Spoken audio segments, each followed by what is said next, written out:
Modern love often feels like a maze of confusion and heartache. A philosophy from over 2,000 years ago holds the key to navigating it with grace. We are about to explore 25 Stoic lessons from Zeno of Citium, the founder of Stoicism, that are shockingly relevant to our dating lives today. By the end of this, you will have a complete toolkit to approach romance with less anxiety and more resilient strength. How can ancient wisdom possibly calm the chaos of a broken heart? The foundation of Zeno's entire philosophy rests on a single, powerful distinction. It is the difference between what is within our control and what is not. Our own judgments, our values, our desires, and our actions, these are our domain. Everything else, from another person's feelings to the weather, lies outside of it. When you apply this razor-sharp logic to modern love, something profound happens. The chaotic noise of dating begins to quiet down. You stop trying to command the ocean's waves and instead learn to skillfully sail your own ship. Your energy shifts from futilely attempting to control a partner's affection to mastering your own conduct. Are you communicating with honesty and respect? Are you showing up as your authentic self without pretense? Are you managing your reactions when faced with uncertainty or disappointment? These are the things you can truly govern. Think about the anxiety that comes from a delayed text message. The old pattern might involve frantic overthinking, sending a cascade of follow-up messages, or crafting a perfect, calculated reply designed to elicit a specific reaction. This is trying to control the uncontrollable, their phone, their schedule, their interest level. It is exhausting and it broadcasts neediness. The Stoic approach is radically different. Your focus becomes solely on your own action. You sent a clear, respectful message. Your part is done. The response, or lack thereof, is now in the realm of external events. It is not a verdict on your worth. This simple mental shift is a superpower. It drains the drama from these tiny moments and allows you to remain centered. By releasing your grip on outcomes you cannot dictate, you paradoxically gain a far deeper form of control, command over your own peace of mind. And in that space of self-possession, your most genuine self can finally emerge, unburdened by the need to manipulate or be validated. So how does this look in the messy reality of a dating app? Imagine you match with someone and the conversation flows easily. You feel that familiar spark of hope. Then their replies slow to a trickle and finally stop. The old you might have spiraled, crafting a witty or even slightly passive-aggressive message to reignite their interest. You are trying to control their engagement, a futile effort that only amplifies your anxiety. The Stoic you, grounded in the dichotomy of control, does something different. You acknowledge the disappointment, but your focus remains on your own sphere. You acted with integrity by being engaging and respectful. Their choice to disengage is outside your command. This is not a sign of failure, but a data point. It frees you to simply move forward without carrying the weight of their decision. This practice extends directly into setting personal boundaries. A boundary is not about making demands of others. It is about defining your own lines of action. You cannot control if your date cancels last minute, but you can control your response. You might decide that after 2 last-minute cancellations without a compelling reason, you will stop investing your time. The boundary is your action, not an attempt to force them to behave differently. This shifts the entire dynamic from one of control to one of self-respect. Instead of pouring energy into changing a partner's habits, you channel that energy into your own growth. Are you the best version of yourself, independent of any relationship? This is the ultimate application of the Stoic principle.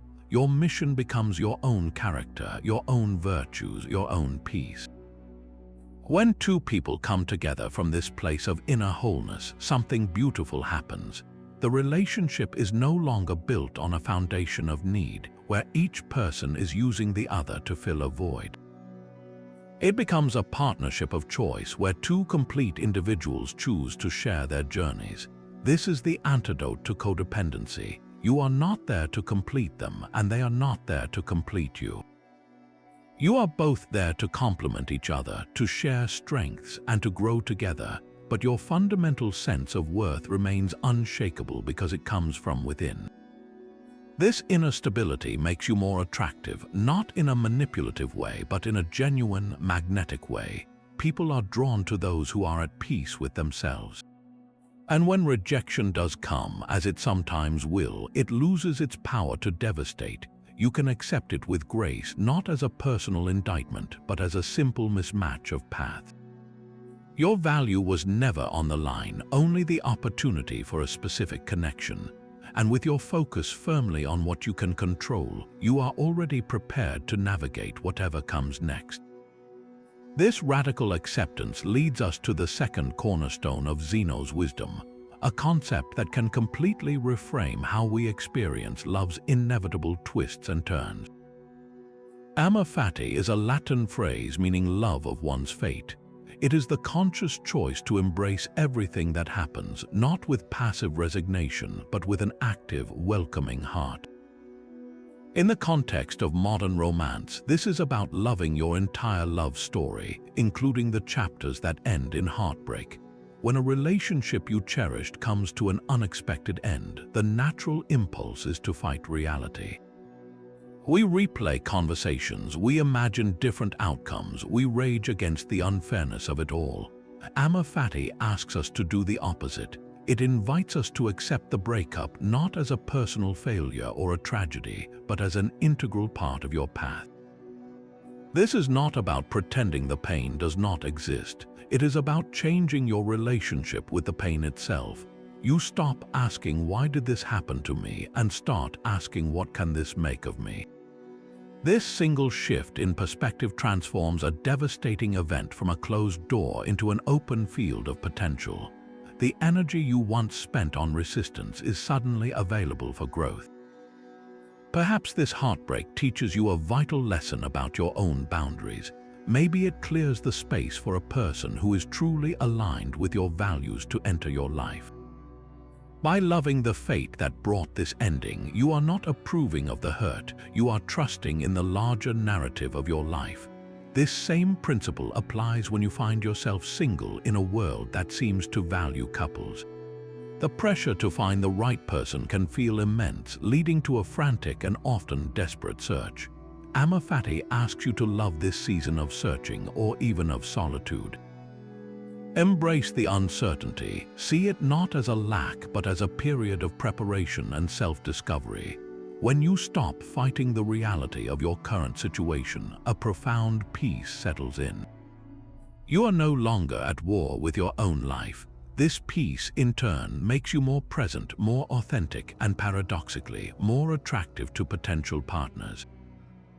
They sense a person who is whole on their own, not someone looking for another to complete them. Amor fati is the ultimate act of trust in the universe and in yourself.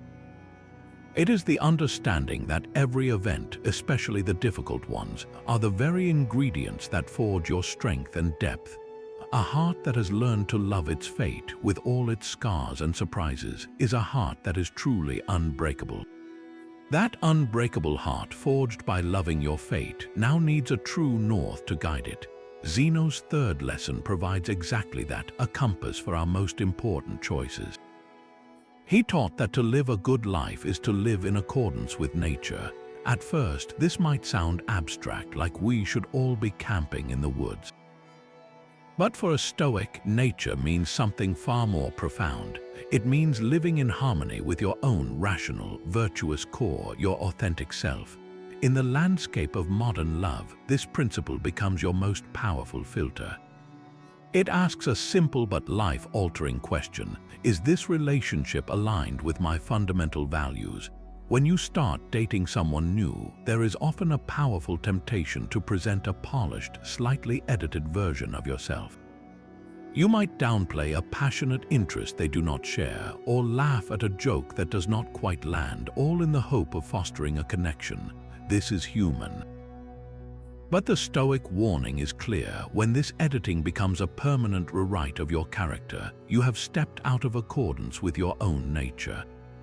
You are building a relationship on a foundation of pretense, and that structure is destined to crumble.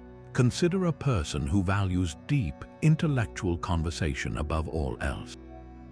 They meet someone incredibly charming and fun, but whose interests are entirely surface level.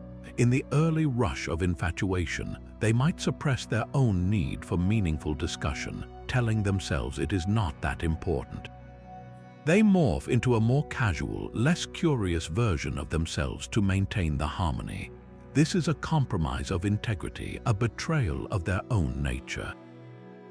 The result is not a lasting relationship, but a slow-building resentment and a profound sense of loneliness, even when they are together. They feel unseen because the real them is no longer in the room. Living in accordance with nature stops this cycle before it begins. It means having the courage to state your needs and boundaries clearly from the outset, not as ultimatums, but as honest expressions of who you are. If you need a partner who shares your commitment to family, say so. If financial responsibility is a core value, do not pretend it is not. This authentic transparency acts as a natural sorting mechanism. It might scare away people who are not a good fit, and that is its purpose. The goal is not to attract the most people. It is to attract the right person, the one who sees and appreciates the real you. This alignment creates a relationship that feels like coming home rather than a constant performance. You are free to relax into the partnership because you are not managing a facade. Your energy is spent on building something real rather than maintaining a fiction. And when challenges arise, as they always do, you face them from a place of shared principles, not from a shaky house of cards built on compromise. This is how you build a love that is not just exciting but enduring, a partnership that truly allows both people to flourish. That inner compass of authenticity is your greatest guide, but what happens when a storm of emotion threatens to throw you off course? Zeno's fourth lesson offers a life raft, urging us to use reason as the pilot for our emotional seas. In the heat of a relationship conflict, feelings like jealousy, anger, or desperate infatuation can feel like absolute truth. They demand an immediate, often regrettable reaction. The Stoic practice is to insert a crucial pause between the feeling and the action. It is in that space that reason can do its work.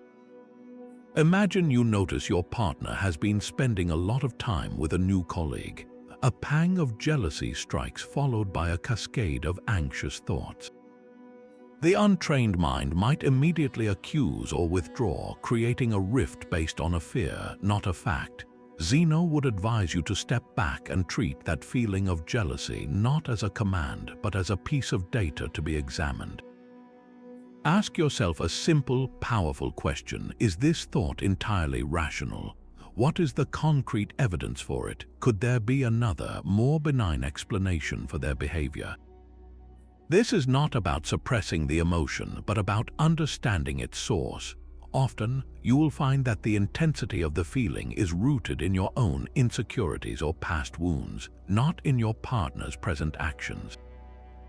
By dissecting the emotion with reason, you disarm it. It loses its power to hijack your behavior. A practical strategy for this is journaling. After a difficult conversation or a wave of insecurity, write down the facts of the situation, separate from your interpretations. Then, write down the story your emotions are telling you. Seeing the two side by side creates instant clarity. You realize that the narrative of betrayal or neglect you have constructed is just one possible story, and often it is the least rational one. This objective analysis transforms your communication. Instead of leading with an accusation fueled by raw emotion, you can approach your partner from a place of calm curiosity. You might say, "I noticed you have been working late often with your new teammate, and I felt a bit insecure. Can you help me understand what that project is like?" This opens a dialogue instead of starting a war. The same tool applies to the dizzying high of infatuation. That initial rush can feel like destiny, blinding you to potential red flags or fundamental incompatibilities. Reason asks you to temper that euphoria with clear-eyed observation. Is this person demonstrating the character traits you truly value, or are you projecting an ideal onto them? By balancing the heart's excitement with the mind's discernment, you protect yourself from investing in a fantasy. This disciplined approach to emotion is the foundation of mature love. It prevents the petty arguments born from unchecked irritation and the profound heartbreaks that follow ignored intuition. Your relationships become a garden you tend with thoughtful care, rather than a wildfire you are constantly trying to contain. And from this place of reasoned calm, you are ready to build something even more profound, a partnership rooted in genuine, unwavering trust. Trust is built not by ignoring potential storms, but by preparing your ship to sail through them.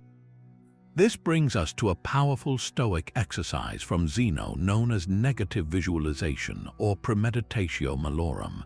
It is the deliberate practice of imagining what could go wrong. In our romantic lives, we instinctively avoid these thoughts, fearing they might manifest disappointment. But the Stoic purpose is the opposite, to disarm fear and cultivate a profound gratitude for what we have right now. Let us try a brief mental exercise. Close your eyes for a moment and picture a common relationship challenge. Perhaps you and your partner have a significant disagreement about a major life decision, like a move to a new city. Imagine the conversation growing tense. Feel the heat of frustration rising. Now pause that scene. Instead of spiraling into what they might say or do, bring your focus back to your own sphere of control. How can you respond with virtue? Can you listen with genuine curiosity instead of preparing your defense? Can you express your own viewpoint with clarity and respect without accusation? Can you hold the tension of disagreement without needing to immediately resolve it or win the argument? By mentally rehearsing this scenario, you are not inviting conflict, you are building an emotional toolkit. When a real disagreement arises, it feels familiar, not catastrophic. You have already navigated it in your mind with wisdom and composure, so you are far less likely to be hijacked by raw emotion. This practice extends to the deepest of our relationship fears, the possibility of a breakup. Allowing yourself to consciously consider the end of a relationship is not pessimistic, it is liberating. It forces a crucial realization that your worth and your capacity for joy are not permanently housed within this one connection. You existed as a whole person before it, and you would, in time, exist as a whole person after it. This realization does not diminish your love, it purifies it. It transforms your attachment from one of desperate need to one of conscious choice. You begin to appreciate your partner not as someone who completes you, but as someone you are privileged to share your already complete life with. You notice the small things, the way they laugh, their quiet support with a fresh and poignant intensity. Negative visualization makes the ordinary moments extraordinary because you have fully faced the reality that they are not guaranteed. This mental preparation builds a resilience that is unshakable. You stop clinging so tightly out of fear and start holding your relationships with an open, grateful hand. The anxiety of potential loss loses its grip, replaced by a deep, steady appreciation for the precious, fleeting present. And from this place of resilient gratitude, you can begin to approach love with a spirit of true generosity, asking not what you can get, but what you can give. A breakup can feel like a personal earthquake, shattering the very ground you built your future upon. In the raw aftermath, Zeno's dichotomy of control is not just a philosophical idea, it becomes a survival manual. The most painful truth to accept is also the most freeing. You have zero control over another person's decision to leave. Their feelings, their choices, their reasons, these are all firmly in the external column, the realm of things not up to you. Clinging to the why, desperately trying to decipher their mind or change their heart, is like trying to hold back the tide with your bare hands. It is a guaranteed path to prolonged suffering. But your own response, that is your sovereign territory. Your self-care, your daily routines, the stories you tell yourself about what happened, and the direction you choose to move, these are all within your command. One man, after his fiancée ended their engagement, found himself trapped in a cycle of anger and self-pity. He replayed their final conversation 1,000 times, searching for the magic words he could have said to change the outcome. It was only when he consciously applied the Stoic distinction that he began to heal. He wrote down 2 lists. On one side, he listed everything outside his control, her decision, her changing feelings, her future. On the other, he listed his own domain, his choice to go for a run each morning, his decision to limit social media stalking, his effort to reconnect with friends, and his commitment to journaling his grief instead of numbing it. This simple act shifted his entire focus from a problem he could not solve to a recovery he could actively manage. He stopped fighting the reality of the loss and started building a new reality from the pieces. He accepted the situation without sugarcoating the pain, but he refused to let that pain curdle into bitterness. Bitterness, he realized, was just another attempt to control the past, to hold onto a grievance that only poisoned his present. By releasing the need for the story to have a different ending, he unlocked a profound period of transformation. That painful ending became the catalyst for him to pursue a career change he had always feared, to develop a deeper empathy for others, and to ultimately understand his own needs in a relationship with a clarity he never had before. The heartbreak did not break him, it forged him. Your greatest power in loss lies not in changing what happened, but in courageously deciding who you will become because of it. A profound shift occurs when you decide what truly matters in a partner. Zeno argued that virtue is the sole good in life, the only thing that is always beneficial and cannot be corrupted. For the Stoics, virtue breaks down into 4 cardinal pillars: wisdom, the ability to navigate life with sound judgment; courage, the strength to face fears and do what is right; justice, treating others with fairness and integrity; and temperance, exercising self-control and moderation. When you apply this lens to modern love, your entire approach to dating transforms. You stop asking, "What can this person do for me?" and start asking, "What is the quality of their character?" The modern dating world often encourages a checklist of external validations: a prestigious job, a certain level of income, a curated social media presence, a specific physique. There is nothing inherently wrong with these things, but when they become the primary focus, you are building your relationship on a foundation of sand. These externals are fragile, they can change in an instant. A job can be lost, wealth can fluctuate, physical appearances inevitably evolve. But a person's character, their virtue, is their bedrock. It is what remains when the superficial trappings fall away. Seeking a partner who embodies courage means you have someone who will stand by you during life's inevitable hardships, not just enjoy the good times. A just partner will treat you, your family, and even strangers with fundamental respect. A temperate person manages their emotions and impulses, preventing minor disagreements from escalating into destructive battles. And a wise partner helps you see situations with clarity, offering counsel instead of drama. This focus on virtue creates a foundation of profound mutual respect. You are not just attracted to them, you admire them. Trust flourishes because you know their actions are guided by a strong moral compass, not by fleeting feelings or social pressure.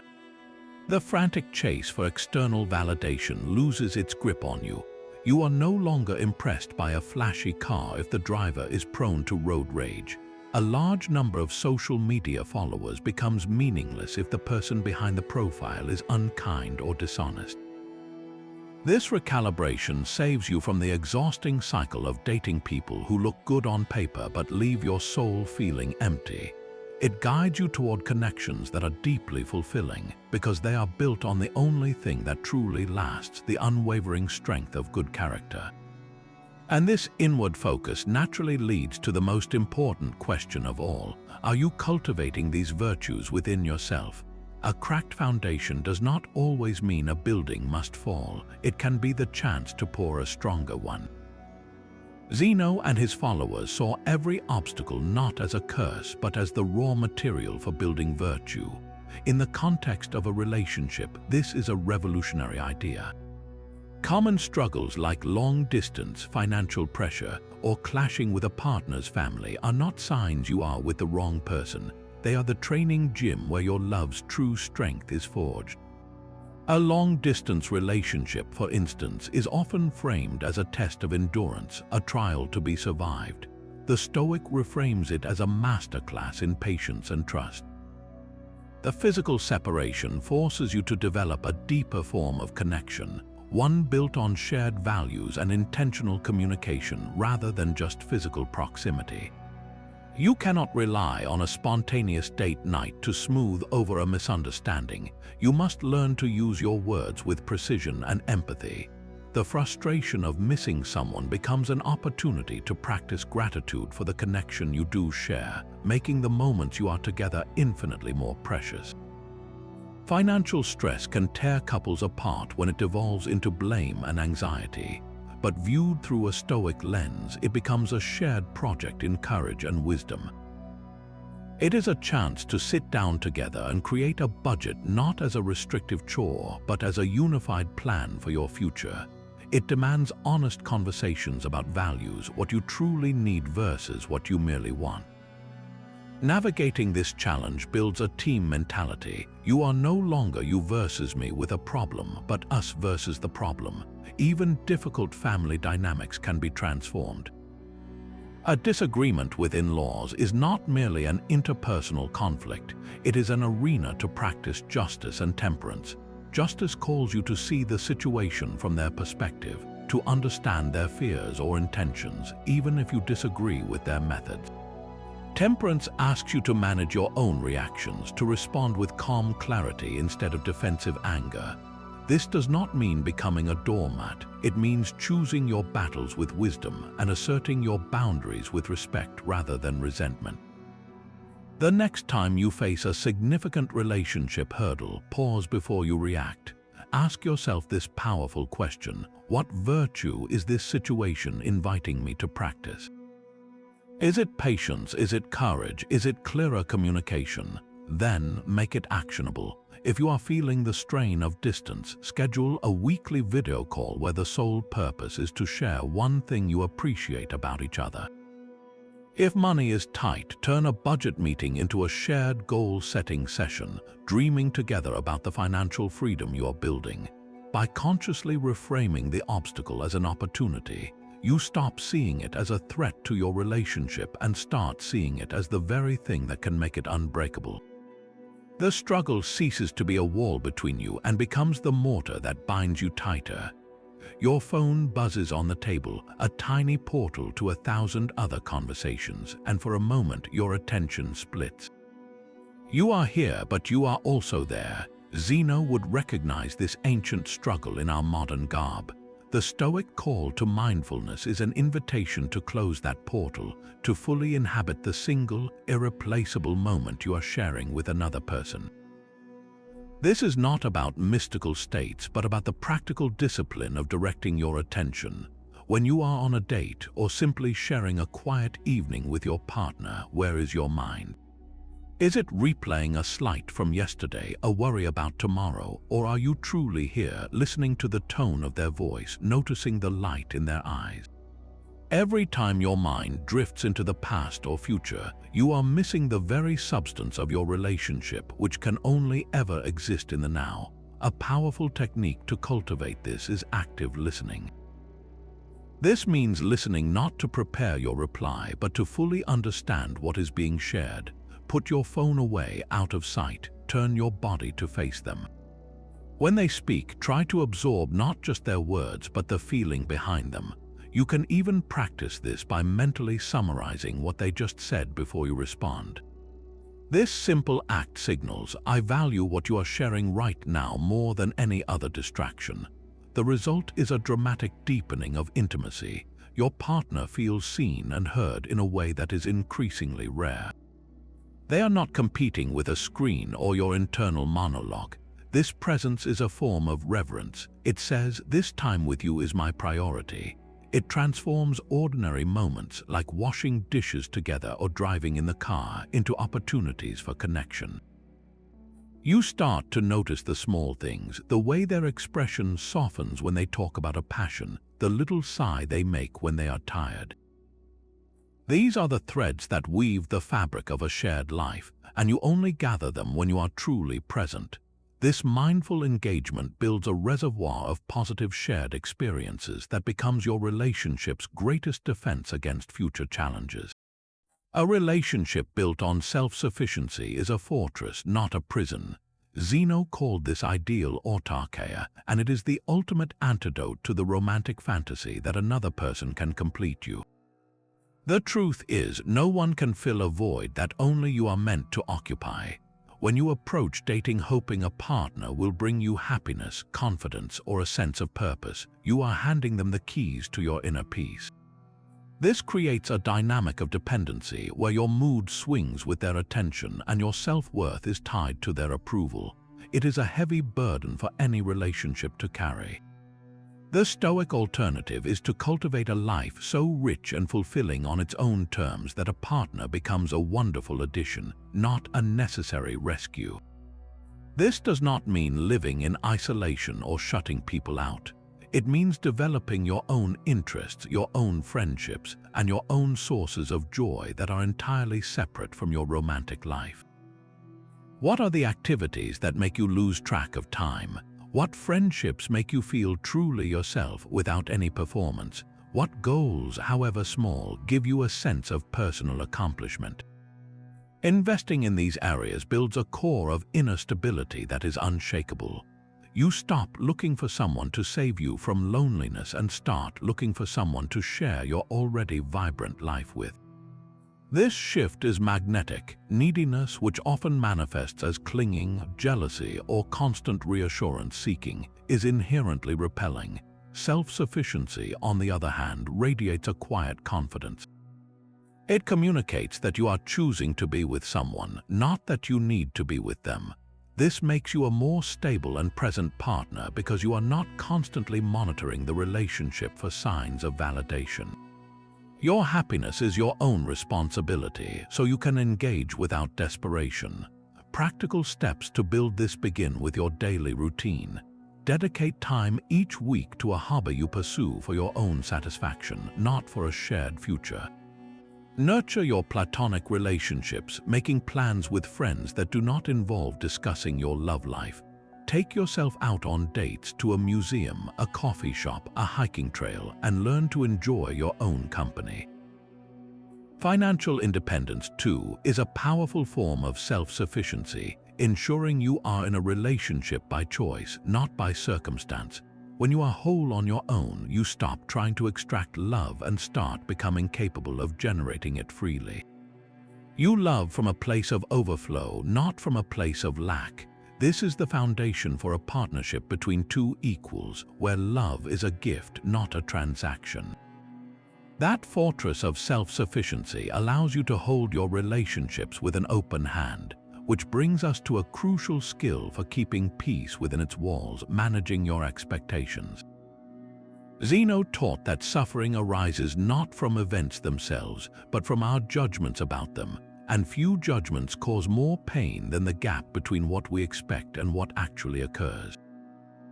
We often enter relationships carrying a silent, detailed script, a vision of the perfect partner who always knows what we need, who never disagrees, and whose love makes every day feel like a scene from a film.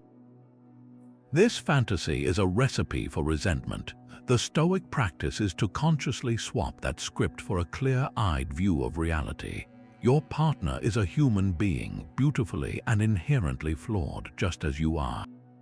They will have bad days, they will misunderstand you, they will sometimes prioritize their own needs. This is not a failure of the relationship, it is the definition of one. It is the friction of two separate lives learning to intertwine. The modern world pours gasoline on this expectation gap. Social media feeds us a curated highlight reel of other people's relationships, all romantic gestures and perfect vacations, with the arguments and silent car rides edited out. Romance novels and movies sell us a myth of effortless, eternal bliss where the biggest obstacle is usually external. When we internalize these stories, we start to see our own partner's very normal human behaviors as deficits. Why are they not writing me love notes every day? Why do we argue about chores? The problem is not the relationship, it is the impossible standard it is being held against. The antidote is twofold: communication and adjustment. First, you must give voice to your expectations. You cannot expect someone to read your mind. This requires courage and vulnerability. Instead of getting quietly upset that your partner did not plan a birthday surprise, you can say, "For my birthday, it is really meaningful to me when you plan something special. It makes me feel cared for." This is not a demand, it is an invitation into your world. Second, you must be willing to adjust your expectations to fit the human being in front of you. Perhaps your partner is not a grand gesture planner, but they show their love by faithfully making you coffee every morning or always listening when you have had a tough day. Is the love less real because it is expressed differently than you imagined? Realistic expectations are not about settling for less. They are about seeing more clearly the love that is actually being offered in its authentic, sometimes messy form. This shift transforms minor irritations from personal affronts into simple differences to be navigated. Your satisfaction in the relationship soars because you are no longer constantly comparing it to a fantasy. You are appreciating it for what it truly is, a partnership between two imperfect people, choosing to build something real, one honest conversation at a time. That fortress of self-sufficiency gives you the strength to face the daily skirmishes of a relationship, the moments when a careless word or a forgotten promise feels like a personal attack. This is where Zeno's concept of proherses, our faculty of choice, becomes your most powerful tool. At its core, proherses is the unshakable truth that between any external event and your reaction, there exists a sacred space of freedom. In that space, you hold the absolute power to choose your response. When your partner criticizes you or makes a sarcastic remark, the initial sting is automatic. Your heart rate might quicken, your face might flush. That physiological reaction is not a choice, but the story you tell yourself about that sting and the action you take next that is entirely yours to command. The old, untrained pattern might be to fire back with a counter-criticism, to retreat into a cold silence, or to launch into a defensive monologue. These reactions are like well-worn ruts in a dirt road, easy to fall into but leading nowhere new. Proherses is the conscious decision to step out of the rut. Imagine your partner says, "You are always so messy," after seeing a pile of your mail on the kitchen counter. The automatic defensive response would be, "I am not. You are the one who leaves dishes in the sink." This is an escalation, a tit-for-tat that guarantees a fight. The Stoic, exercising their faculty of choice, takes a mental step back. They recognize the provocation, the external event, is now in the past, it is done. Their partner's words are now part of the external world, outside their control. Their own response, however, is the only thing within their control. Instead of defensiveness, they can choose calm inquiry. They might take a breath and say, "It seems like the clutter is really bothering you. Can you help me understand what about it is most frustrating?" This does not mean admitting fault or being a doormat. It means choosing to understand the underlying need rather than just reacting to the surface-level barb. This single choice de-escalates the entire situation. It transforms a potential battlefield into a problem-solving session. Another powerful application is choosing to take a strategic timeout during a heated argument. When emotions are running high and reason has left the room, the most virtuous choice is often to pause. This is not running away. It is a conscious, communicated decision to protect the relationship from words that cannot be taken back. You could say, "I am too upset to think clearly right now, and I do not want to say something I will regret. Can we please take 20 minutes and then come back to this? This act requires immense self-control, but it is the ultimate exercise of your proherses. You are choosing the long-term health of the connection over the short-term satisfaction of winning a point. By consistently exercising this faculty of choice, you break the negative cycles that trap so many couples. You stop being a puppet whose strings are pulled by your partner's mood or words. You become the author of your own conduct in the relationship. This does not just prevent arguments, it builds a profound and resilient trust. Your partner learns that even in conflict, you are a safe person, someone who will respond with respect rather than retaliation. And in that safety, real intimacy has the space to grow. We place so much weight on the surface details of a person's life. Their career, their physical appearance, the neighborhood they live in. These become the metrics we use to measure potential.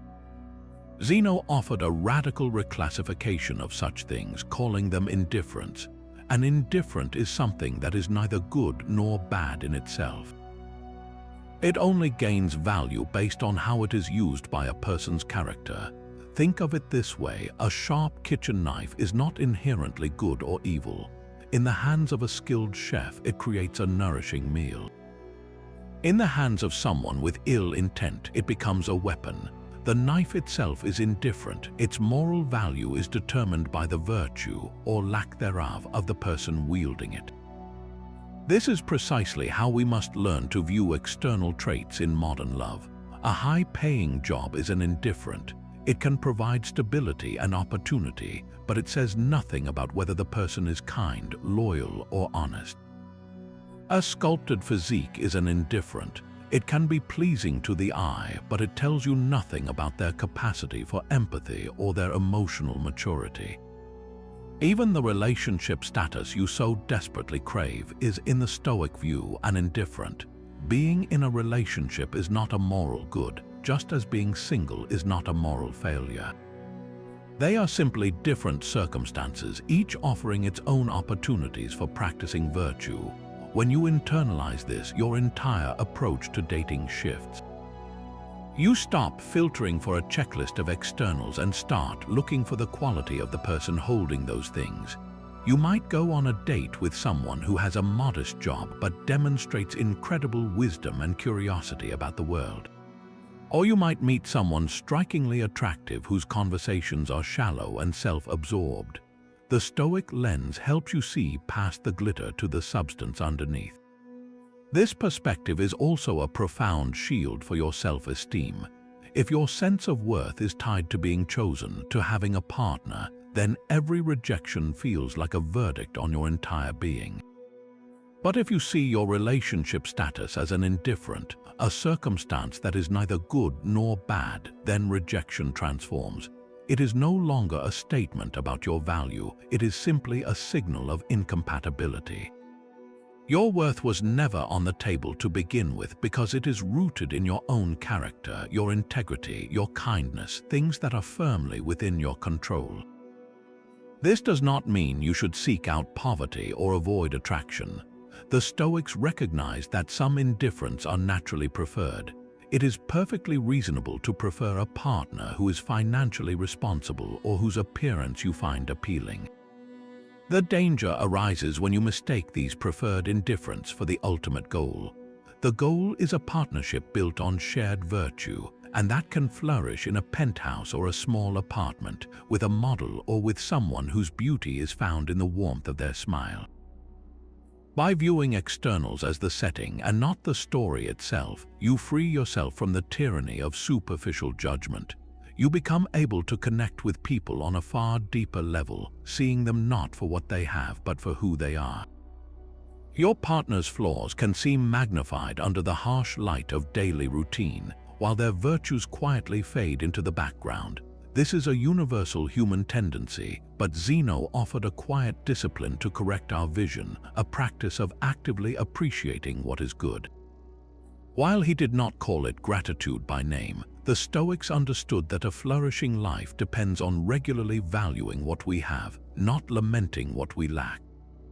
In a relationship, this becomes a powerful act of maintenance. It is the conscious choice to turn your attention away from minor irritations and toward the core goodness of the person beside you. Think of it as mental hygiene for your partnership. Each time you pause to truly see a quality you admire, you are polishing the connection, wiping away the dust of complacency. A simple way to cultivate this is to end each day by naming one specific thing about your partner you felt grateful for. It does not need to be grand. Perhaps it was the way they made you laugh after a difficult day, the quiet reliability with which they handled a chore, or the simple warmth of their hand in yours. The key is specificity. Instead of a vague feeling of thankfulness, you are collecting tangible evidence of the relationship's value. This daily ritual rewires your focus. The brain has a natural negativity bias designed to spot threats and problems for survival. In modern love, that ancient wiring fixates on the one critical comment instead of the 10 kind ones.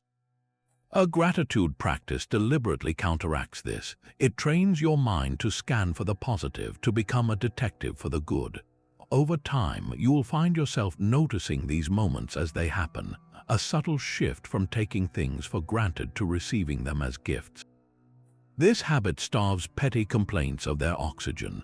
When you are actively keeping a mental ledger of your partner's strengths, the fact that they left a coffee cup on the counter ceases to feel like a character flaw. It becomes just a coffee cup. The small annoyances lose their power to define your entire perception of the relationship. More importantly, this internal shift inevitably spills outward. Your appreciation begins to manifest in your words and actions. You might find yourself saying thank you for the small things you used to silently expect. You offer a genuine compliment simply because you noticed something. This consistent, low-level affirmation is a nutrient for your partner's soul. Everyone longs to be seen and valued for who they are. When you become a source of that validation, you build a profound emotional bond, a reservoir of goodwill that you can both draw from during more challenging times. Gratitude transforms the ordinary into the extraordinary, turning a shared life into a daily collection of small, cherished wonders. The very ground of a lasting love is the quiet acceptance that it will not last forever. Zeno saw the universe as a constant flow of change, where everything that comes together must eventually part. This is not a cold truth, but a warm invitation to love more bravely. When we stop demanding a guarantee of forever from our relationships, we free ourselves to experience the profound beauty of what is here right now. Think of a beautiful sunset. Its magic lies in its fleeting nature. You do not watch it while anxiously demanding it last for hours. You immerse yourself in its colors precisely because you know it will soon be gone. This is the essence of embracing impermanence in love. It transforms your time with someone from a long-term investment you are constantly monitoring into a series of precious present moments to be fully lived. For someone who fears commitment, this perspective is liberating. The pressure to find the perfect person, the one who guarantees a future without pain or parting, is immense and entirely unrealistic. It paralyzes you, but when you accept that no relationship, not even the most beautiful one, comes with a lifetime warranty, you can relax. You can choose to be with someone today, not because you have a crystal ball confirming 70 years of happiness, but because sharing your journey with them today feels right and good. This shifts commitment from a frightening promise about the distant future to a series of conscious choices made in the present. You are not signing a contract for eternity. You are simply saying, I choose to walk with you now, and I will continue to choose you as long as our paths align.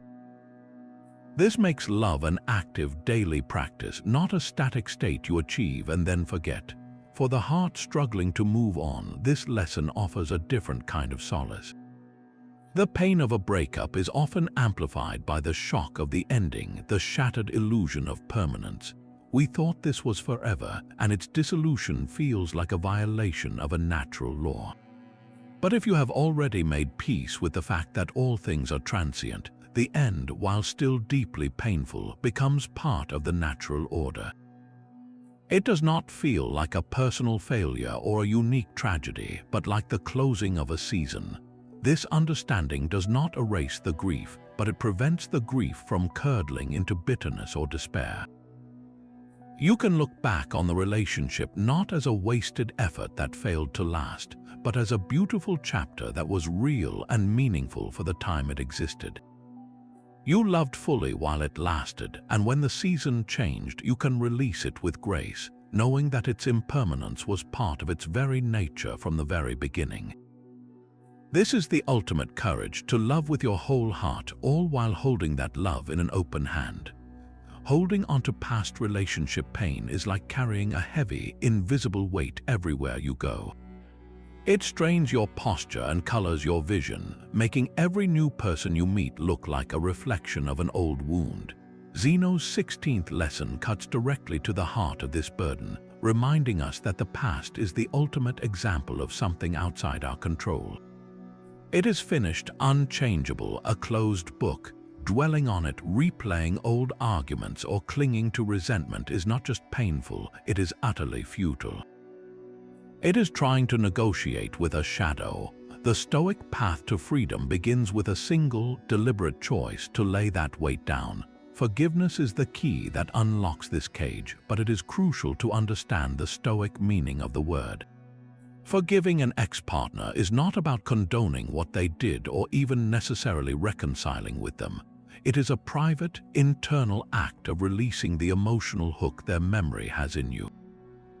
It is deciding that your peace of mind is more valuable than your grievance. A powerful technique is to write a letter you will never send. Pour out all the anger, the hurt, the disappointment onto the page. Be brutally honest, then read it aloud to yourself, and when you are finished, safely burn it or tear it to pieces. This ritual creates a physical representation of release, signaling to your subconscious that this chapter is truly over. The same rigorous compassion must be extended to yourself. We often become our own harshest jailers, shackling ourselves with regrets over what we should have said or done differently. The Stoic approach is to reframe these regrets as tuition fees for your education in love. What did that painful experience teach you about your own boundaries, your needs, or your patterns? Perhaps a past relationship where you were overly accommodating taught you the non-negotiable value of self-respect. Maybe a rushed commitment revealed your own fear of being alone. Extract the lesson with clinical detachment, and then, with great kindness, forgive the person you were when you made those mistakes. You were doing the best you could with the awareness you had at the time. This process of learning without being defined is the core of resilience. Your past relationships are not your identity, they are your training ground. They are the soil from which your current wisdom has grown.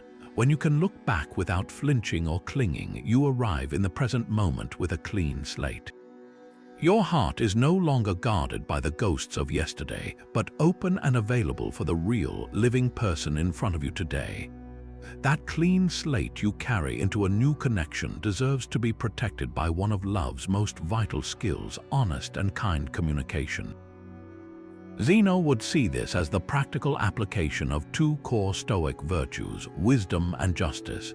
Wisdom guides you to speak the truth, to see the situation with clarity, while justice demands you deliver that truth with respect for the other person's humanity. This is not just about what you say, but the impact your words will have. Think of a time a partner gave you difficult feedback. If it was delivered with scorn, you likely shut down, your defenses rising like a fortress wall. But if the same message came wrapped in care, you could hear it, consider it, and perhaps even grow from it. The Stoic aim is to be that kind of messenger, one who builds trust even when the topic is tough. Constructive feedback begins long before you open your mouth. It starts with your intention. Are you speaking to help the relationship or to punish your partner for hurting you? Wisdom asks you to check that motive first. Then justice shapes your approach. Instead of a sweeping accusation like "you are so inconsiderate," you focus on a specific, observable action and its effect on you. You could say, when you arrived 30 minutes late without texting, "I felt anxious and a bit disregarded." This formula, the action plus your feeling, is a tool of radical honesty without cruelty. It states the fact and shares your internal experience without assigning malicious intent. It opens a door for conversation instead of slamming it shut. This stands in stark contrast to the modern communication ghosts of ghosting and passive aggression. Ghosting is a complete withdrawal of justice, a refusal to grant another person the basic dignity of an explanation. It leaves wounds of confusion and self-doubt. Passive aggression is a corruption of wisdom, a way of expressing displeasure without the courage to be direct, forcing the other person to decode your resentment. Both are attempts to avoid the short-term discomfort of an honest conversation, but they guarantee long-term damage to trust and connection. The Stoic way is to express your needs and boundaries with the same clear-eyed compassion. Stating a boundary is not an ultimatum, it is a statement of your own policy. You might say, I need us to have at least one evening a week with no phones so we can really connect. I am committing to that for myself, and I would love it if you joined me. This is an invitation rooted in your values, not a demand for their compliance. Every time you choose this path of virtuous communication, you are laying another brick in the foundation of your relationship. You are proving yourself to be a safe harbor, a person who can handle difficult truths with grace and who offers the same in return. That safety is the bedrock upon which intimacy is built, a space where both people can be fully seen, fully heard, and fully known. Your self-worth is not a popularity contest decided by a dating app algorithm. Zeno's most empowering lesson insists that your value is an internal fact, built from your character and actions, not an external opinion waiting to be granted by others. In a world where your phone can feel like a live feed of your social stock market, this ancient idea is a radical act of rebellion. Every notification, every match, every like taps into a deep-seated craving for external validation. It feels good for a moment, but when you link your sense of worth to these fleeting digital signals, you hand over the keys to your inner peace to a world you cannot control. A silent inbox after a great first date is not a verdict on your worth. It is a reflection of one person's preferences or busy schedule. A partner's critical comment is not a final judgment on your character. It is a single data point from a single perspective. The Stoic alternative is to build an unshakable internal scorecard. This is a private, personal measure of your life based entirely on your own values.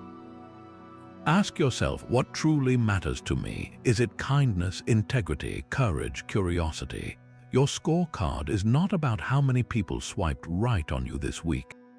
It is about asking, did I act with kindness today, even when it was difficult? Did I uphold my integrity in a challenging situation? Did I have the courage to be my authentic self on that date, regardless of the outcome? When you start grading yourself on this internal metric, the external noise begins to fade. A date that does not lead to a second one is no longer a failure. It is simply an event that does not impact your internal score. You showed up as your best self, you acted with respect, and that is a point on your board. This shift makes you remarkably resilient to the roller coaster of modern dating. You are no longer elated by a match and devastated by a ghost. Your emotional center of gravity remains within you. You can engage with dating apps and social life not as a desperate seeker of approval, but as a whole person simply exploring potential connections. This inner stability is palpable. It communicates a quiet confidence that is far more attractive than any perfectly curated profile. People are drawn to those who are not fishing for compliments or seeking constant reassurance.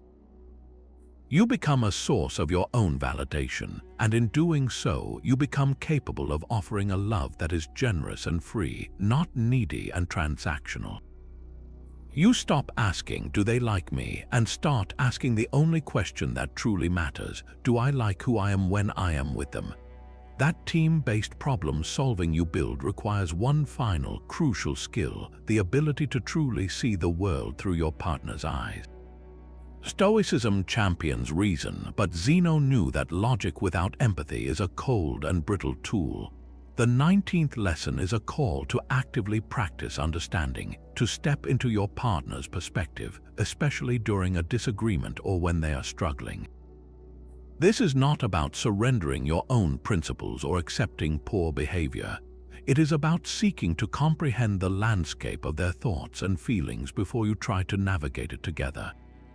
Think of a recent argument you had. Your position likely felt so clear, so justified. Now, try to reconstruct their side of the story with the same generosity you afford yourself.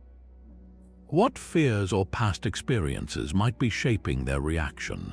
What valid needs are hidden beneath their frustrated words? When your partner is stressed about work and snaps at you, the easy response is to snap back, to take it personally. But empathy asks you to pause and consider the weight they are carrying. Perhaps they are facing a demanding deadline and fear failure. Maybe a critical comment from their boss has triggered an old insecurity. Seeing this does not excuse harshness, but it transforms your reaction from defensive retaliation to compassionate inquiry.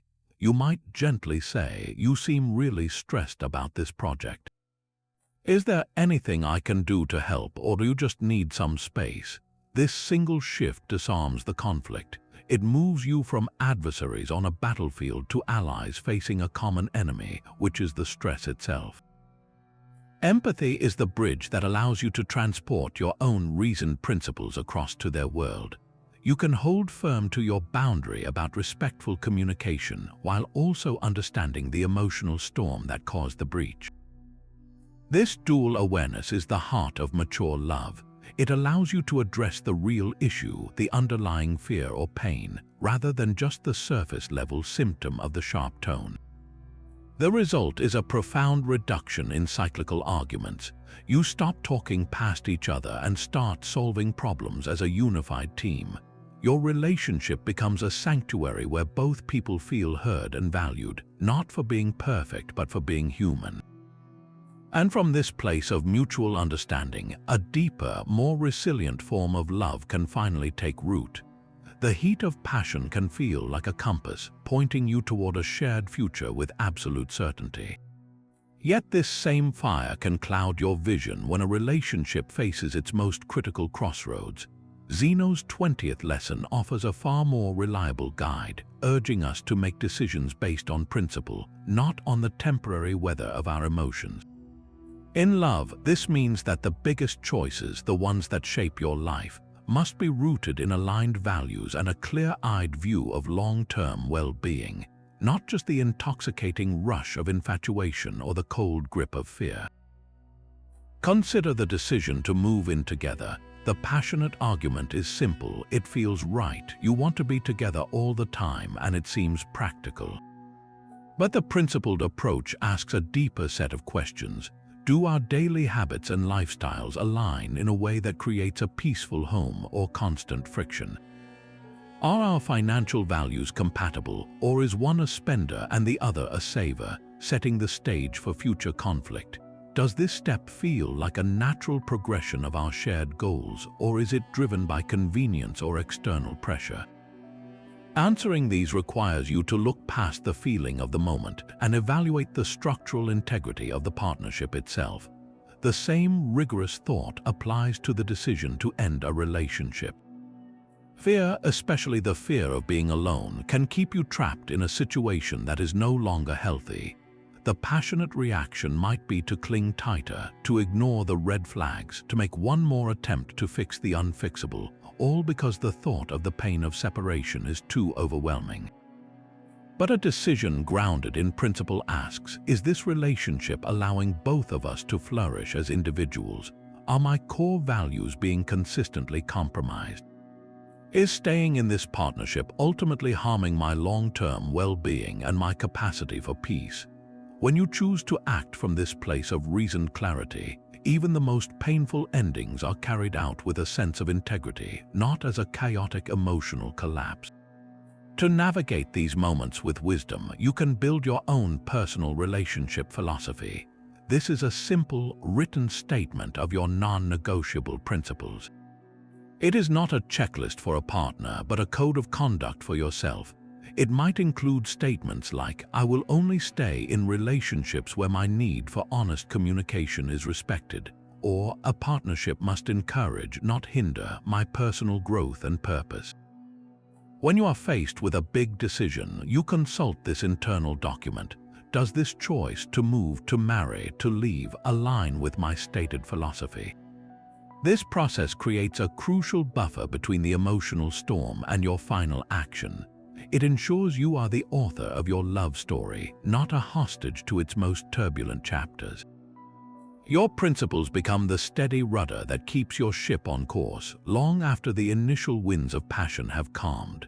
A relationship thrives not on constant togetherness, but on the quiet strength each person cultivates alone. This is the profound truth behind Zeno's 21st lesson, a call to embrace solitude as essential fuel for connection. In a world that often equates love with inseparable unity, the Stoic practice of deliberate solitude is a revolutionary act of self-preservation. It is the conscious choice to step away from the shared rhythm of a partnership and return to the private sanctuary of your own mind. This is not about creating distance out of frustration, but about creating space for the very individuality that made you interesting to your partner in the first place. Think of your personal identity as a unique garden. When you are constantly with your partner, your gardens begin to blend. Their favorite flowers might start to overshadow your own. Their ways of tending the soil might influence your methods. This blending can be beautiful, but without a fence, without a defined boundary, you risk losing the distinct, original plants that were yours alone.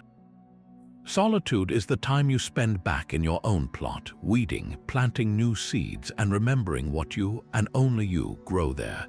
It is how you prevent the slow erosion of self that leads to the haunting question, who am I without this relationship? Carving out this time requires intention and clear communication, as it can easily be misinterpreted as rejection. The key is to frame it not as an escape from your partner, but as an investment in yourself that ultimately enriches the relationship. You might establish a simple ritual, like a solo Saturday morning walk where you listen to a podcast they do not enjoy, or an evening each week dedicated to your own hobby in a separate room. The crucial part is to explain the why behind it. You could say, "I love our time together, and I find that when I have a little time to myself to read, I come back feeling more present and energized to connect with you." This transforms your solitude from a mysterious absence into an understood and respected practice. Your partner is not left guessing if they have done something wrong. They are invited to see it as part of the healthy ecosystem of your life together. When you return from these periods of self-reflection, you do not return empty-handed. You bring back a richer, more complex self. You have new thoughts to share, a renewed sense of calm, and a deeper appreciation for the companionship you have chosen. Your relationship becomes a vibrant meeting of two whole worlds, each with its own discoveries to contribute, rather than a single, merged entity that risks becoming stagnant.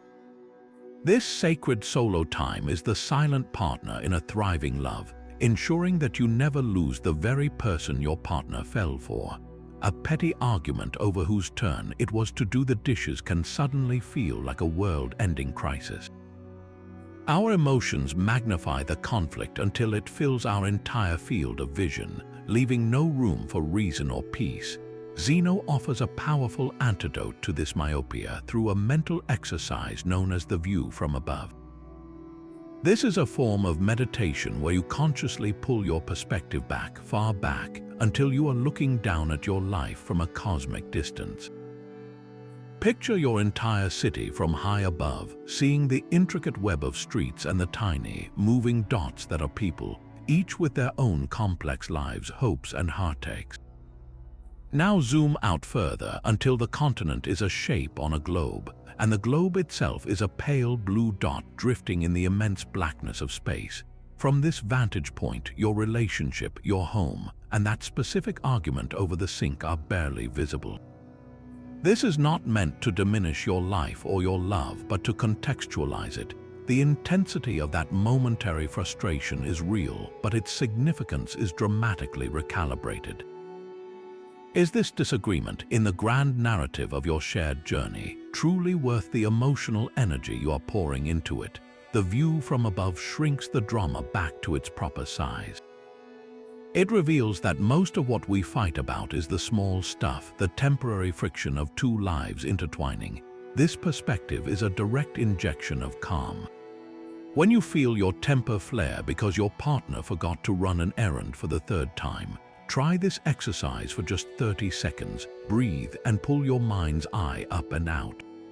Remember the vast, silent expanse of the universe and the fleeting, precious blip of time that is a human life. Against that backdrop, the forgotten errand transforms from a personal betrayal into a simple, forgivable mistake. It allows you to respond with a gentle reminder instead of a sharp accusation. This practice does not make you passive or indifferent, it makes you wise. You still address issues, but you do so from a place of centered strength, not from a place of being emotionally hijacked. You choose your battles with the clarity of someone who can see the entire map, not just the single pothole in the road directly in front of them. The view from above is the ultimate reminder that your love is too valuable to be derailed by trivialities. It trains you to reserve your emotional resources for the challenges that truly matter, preserving the peace and joy of your partnership for the long journey ahead. Courage in love is not a roaring battle cry, but the quiet voice that speaks your truth when every fiber of you is screaming to stay silent. Zeno defined courage as one of the 4 cardinal virtues, and he saw it not as fearlessness, but as the choice to act with integrity even when fear is present. In the landscape of modern romance, this virtue becomes your most personal and powerful ally. It is the courage to be emotionally naked, to say "I love you" first without a guarantee it will be returned.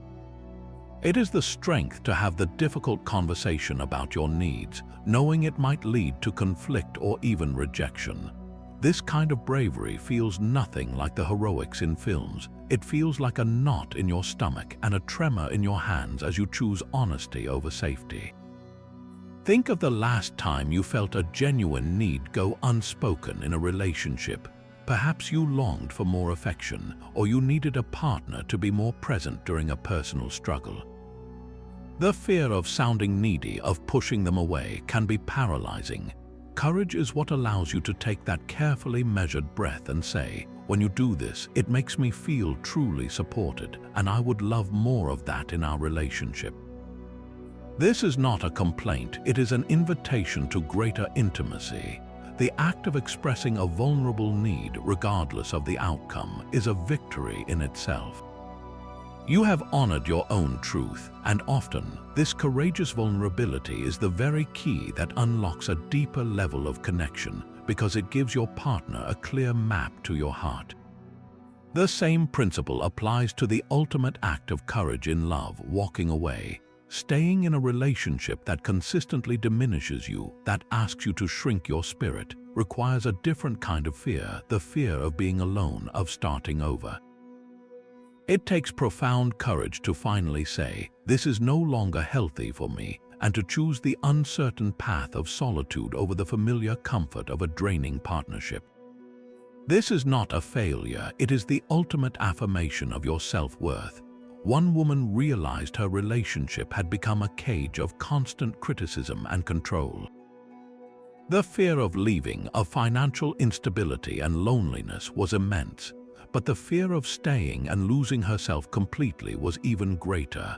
Drawing on Stoic courage, she made a plan, saved money, and one day she chose her own freedom. The months that followed were difficult, but they were also filled with a growing sense of self-respect she had not felt in years. That courageous choice, made in the face of terror, was the beginning of her journey back to herself. It cleared the space for her to eventually attract a partner who valued her strength, not her submission. Every time you act with this kind of moral courage, you are not just shaping your love life, you are forging your character. You are proving to yourself that you can face the things that scare you most and emerge with your integrity intact.